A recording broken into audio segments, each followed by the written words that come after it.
आदाब नाजरीन, आप देख रहे हैं इत्तेहाद टाइम्स न्यूज बुलेटिन।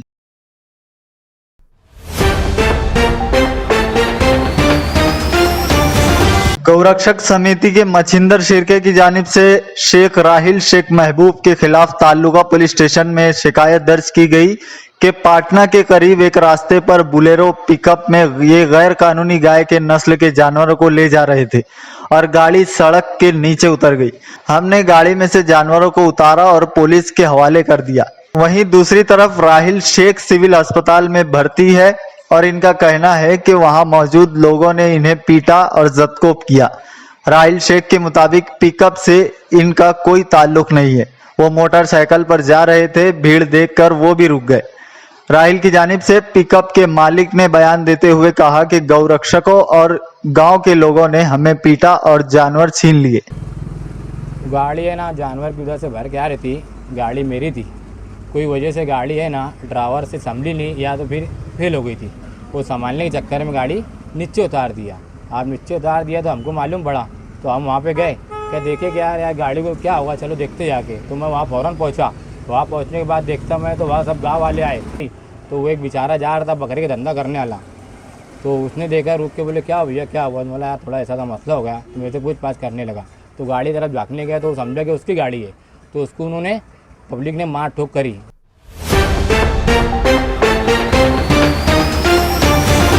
मालेगांव शहर में बढ़ती हुई नशे की लत और खुदकुशी को लेकर मौलाना उमरैन महफूज Rahmani secretary all India Muslim personal law board ने कहा कि हमें इस मामले में संजीदा होकर फिक्रमंद होना चाहिए। हमारे आका हज़रत मोहम्मद मुस्तफ़ा सल्लल्लाहु अलैहि वसल्लम ने फरमाया है, तुम में से जो शख्स बुराई को देखे अपने हाथ से रोक दे। अगर नहीं रोक सकता है ज़ुबान से रोके, अगर ज़ुबान से भी नहीं रोक सकता है तो कम से कम दिल में उसको बुरा जाने। जब हमारे शहर में कत्ल, ख़ुदकुशी और नशे की लत बढ़ रही है तो हम सबको फ़िक्रमंद होना चाहिए और इसके ख़िलाफ़ मिलजुल कर कदम उठाना चाहिए। अपनी नस्लों की हिफाजत के लिए, अपने समाज और माशरे को बुराई से पाक करने के लिए, अपने शहर की दीनी शनाख्त की हिफाजत के लिए हम सबको आगे आना ज़रूरी है, वक्त का तकाज़ा है। इसीलिए आज आपस में मशवरे के बाद ये बात तय हुई है कि इंशाअल्लाह आने वाले जुमा को हाफ़िज़ खलील अहमद जमात खाने में मदरसा बैतुल उलूम के सामने शहर के इदारों, कल्बों, तंजीमों और मुख्तलिफ़ सोसाइटीज़ और दीनी जमातों की एक मीटिंग रखी जाए, जिसमें आपस में मशवरा करके इन बुराइयों को रोकने के लिए इज्तिमाई कदम उठाया जाए। इंशाअल्लाह आने वाले जुमा को इशा की नमाज के फ़ौरन बाद हाफ़िज़ खलील अहमद जमात खाने में ये मीटिंग रखी जाएगी, जिसमें आपस में मशवरा करके अगला कदम तय किया जाएगा। मैं तमाम कल्बों, इदारों, तंजीमों, दीनी मिली जमातों के कारकुनान से दस्तबस्ता अपील करता हूँ कि अपनी दीनी, अखलाक़ी, मिली ज़िम्मेदारी महसूस करते हुए आप ज़रूर इस मीटिंग में तशरीफ़ लाएँ और कत्ल, ख़ुदकुशी और नशे के मिटाने की मुहिम में शाना बशाना साथ खड़े रहें, ताकि हम अल्लाह के हुजूर में सुरखरू हो सकें और अपने शहर के लोगों को और अपनी नस्लों को भी बचा सकें। वस्सलामु अलैकुम वरहमतुल्लाहि वबरकातुहू।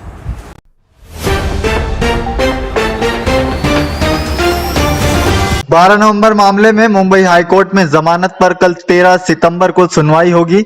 जनता दल के मुस्तकीम, डिग्निटी और महरूसीन के रिश्तेदार गुजरे कल से मुंबई में मुकीम है। आवाम से दुआओं की दरख्वास्त की जा रही है। अल्लाह ने चाहा तो सभी की जमानत हो जाएगी।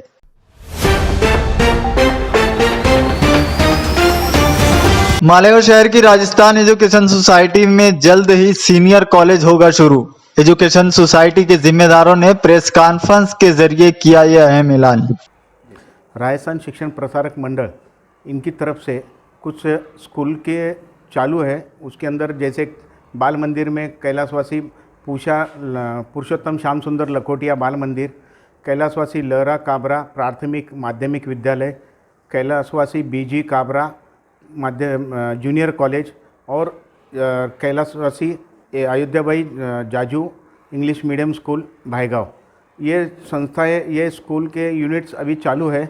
और प्रशासन की ये सब पोजीशन देखते हुए और इस साल हमारा संस्था चालू होने का 1962 के अंदर संस्था चालू हुई है। आज 60वां साल कंप्लीट होकर 61वें साल में हम लोग पदार्पण कर रहे हैं। उसी निमित्त और सरकार की तरफ से भी यहाँ पर सीनियर कॉलेज की मान्यता काफ़ी ज़रूरी थी।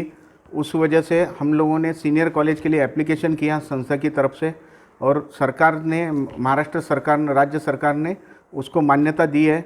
और अभी जस्ट 2 तारीख को अंतिम मान्यता की मंजूरी मिली है।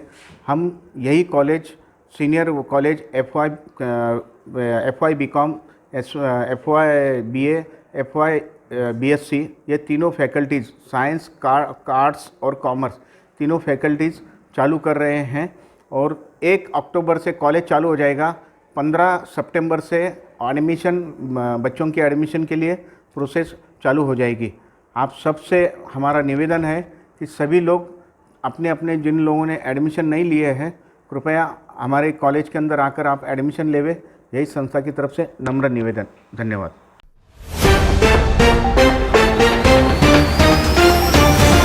भारतीय जनता दल अक़लियती सेल के जिलाई सदर शेख इब्राहिम ने आला पुलिस ऑफिसरान को एक शिकायती खत दिया, जिसमें उन्होंने मुतालबा किया कि जो लोग जानबूझकर मालेगांव शहर को बदनाम करने की कोशिश कर रहे हैं, इन पर सख्त से सख्त कार्रवाई की जाए।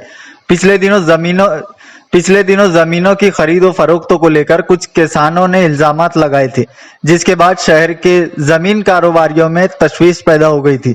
इब्राहिम शेख की शिकायत के बाद आईजी ऑफ पुलिस ने हालात का जायजा लिया।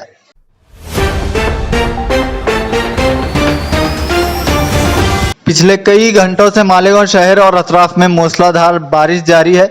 हमेशा की तरह मुस्लिम अक्सरियती इलाकों में पानी भर गया है। अवाम का ये दावा है कि इंतखाब आते हैं और हमें वादों की पोटली थमा दी जाती है। मुस्लिम अक्सरियती इलाकों की हालत बेहद खराब है। कमोबेश तमाम जगहों पर आबी जमाव का मसला है।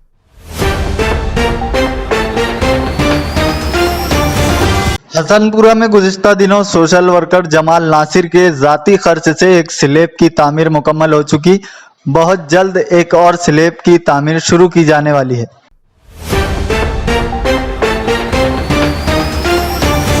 दो दिन पहले Janata Dal secular general secretary Mohammad मुस्तकीम डिग्नेटी ने हसनपुरा का दौरा किया। इस दौरान वहां लोगों ने गटरों के ऊपर बने एक बड़े और 3 छोटे स्लैब टूट जाने की शिकायत की थी। इस ताल्लुक से मुस्तकीम डिग्नेटी ने कमिश्नर से बातचीत करने का तयक्कुन दिया था। आज प्रभाग नंबर 3 से गोविंदे सर और हुजैफा इंजीनियर हसनपुरा पहुंचे। जनता दल सेकुलर के जिम्मेदारान ने इन्हें टूटे हुए स्लैब दिखाए। ऑफिसरान ने टूटे स्लैबों की निशानदेही कर ली और जल्द ही नए स्लैब बनाने का काम शुरू किया जाएगा, इस तरह का तयक्कुन दिया। इत्तेहाद टाइम्स न्यूज़ ब्यूरो, मालेगांव।